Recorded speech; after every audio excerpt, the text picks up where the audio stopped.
somebody's son, somebody's father, maybe everybody's hope. Never before has air war demanded such degrees of judgment and responsible self-discipline. In mission briefing at tactical operations, information pinpoints refueling tanker locations and gives us our ordnance configurations.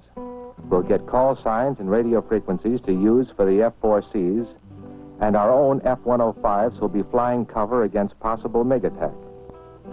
Wing intelligence will have photos of our target area and what to expect in way of defenses. The anti-aircraft and small arms fire are heavy. Worse for us than the surface-to-air missiles, the SAMs, and they're bad enough. But destroying our targets will help cut the flow of supplies toward the south. Furthermore, the daily tonnage of supplies moved overland from North Vietnam into South Vietnam has increased about 150% in the past year, and the infiltration of armed personnel has increased about 120% during the same period. Before we suit up for a strike, each flight leader briefs his own flight. There are 4 in a flight, plus 1 extra, a spare, in case one of the 4 can't take off due to an aircraft mechanical problem. Our flight leader details our entry into the target area, and then our tactics for getting the heck out of there. We listen because we respect him, because he'll be leading the way in. 5 men in a small briefing room. Many groups of 5 in many small rooms. For maybe the minute and a half they'll be over the target area. They'll spend hours of flight planning and briefing.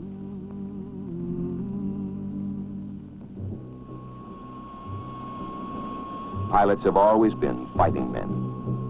But to courage and daring, today you have to add the great technical skill and self-discipline demanded by their sophisticated weapons. But weapons no more effective than the men who fly them or those who keep them flying. Case in point, combat aircraft are maintained with a dedication that results in flying hours at a rate 3 times normal usage. The line crews understand how much depends on them day after 25-hour day.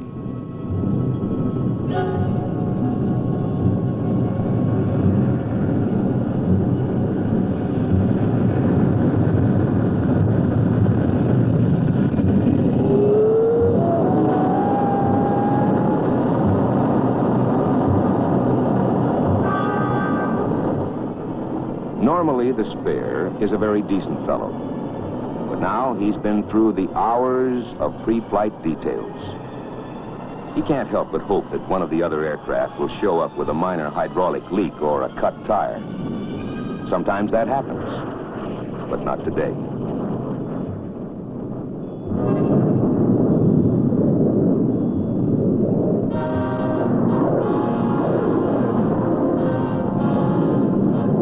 Supersonic blasts of power in the open ocean of the air, ready to play their part in the overall coordinated effort.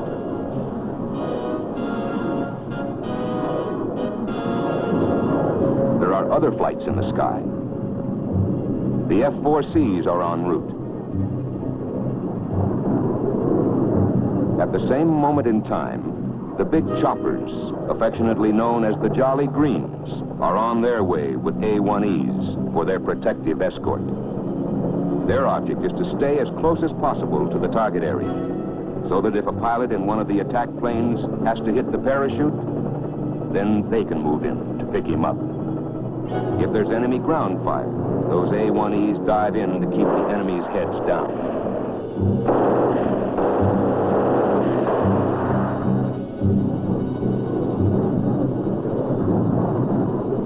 The boys in the KC-135 tankers have been waiting to refuel the tactical fighter bombers en route to their targets.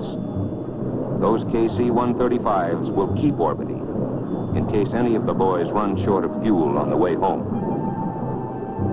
The overall coordination is the result of the total planning by the Department of Defense team effort, the Army, the Navy, and the Air Force. Most people will ask pilots the same question over and over. Aren't you scared? The answer is always pretty much the same. Sure, we're scared. Until we button down the hatch. We're a one-man sort of operation. We're our own navigator, radio man, radar operator, and bombardier. Getting into the target, we have to take evasive action. Then it's pop up, dive in, drop the bombs, and get the heck out of there. You watch your fuel. You go over in your mind what the intelligence boys will want to know about the results. At the target, the ground defenses, all the details. You might be scared when you start, but after that, you just don't have the time.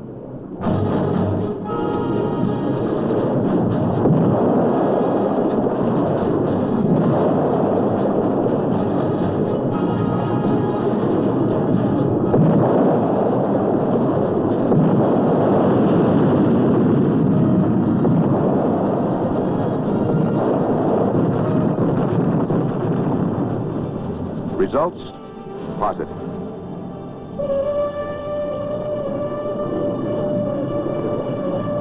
The cockpit is a pilot's office. Management of that office must be as precise and efficient as the complex instruments with which it is equipped. One flight of many flights. And there isn't a combat pilot who doesn't know it. Every bullet, every gallon of oil, every mortar stopped north of that 17th parallel can mean the life of 1 man, 10 men, 100 men south of that parallel.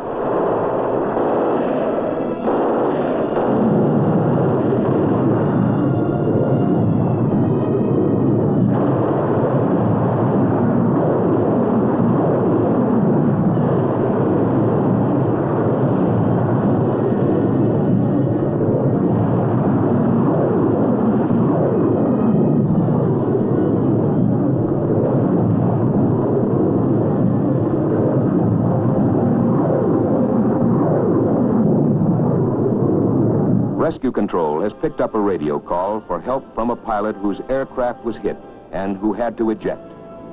He has contacted the Jolly Greens and given them a fix on the downed pilot's approximate position.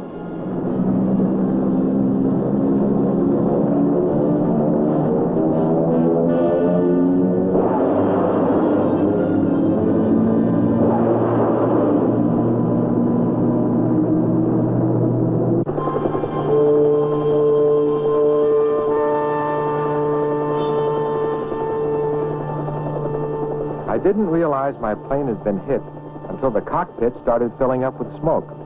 I punched out. When that parachute blossomed, I took a long, deep breath. Then I landed in the trees, and I don't really remember how I managed to climb down to the ground. I let out a shout for help on my radio, then scrambled up the hill to get as close to the top as I could. I shot off some pin flares when I saw the A-1Es and the Jolly Green.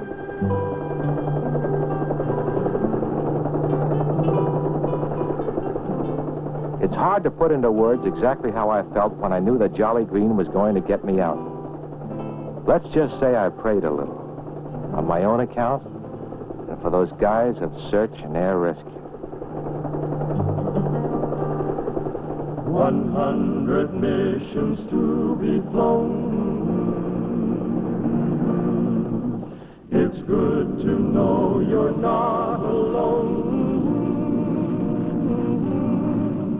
If a shrapnel stump means I have to jump, then the Jolly Green will pick me up clean. Till 100 missions I myself have flown.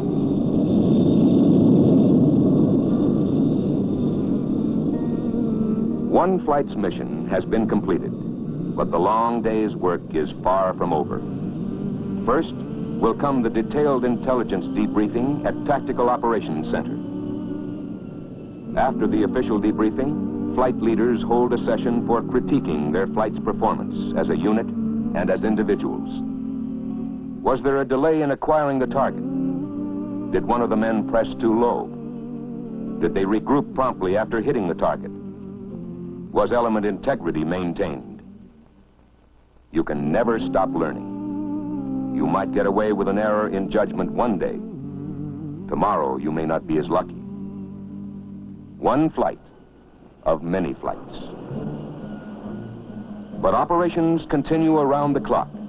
For the ground crews, it's 12 hours or more a day, 6 days or more a week. It could be drudgery if every man on the ground didn't know and understand that they are the ones who make it possible for those who fly to complete their missions. It's about 13:30 hours now, 1:30 in the afternoon of a day like every other day. Another flight takes off on another mission.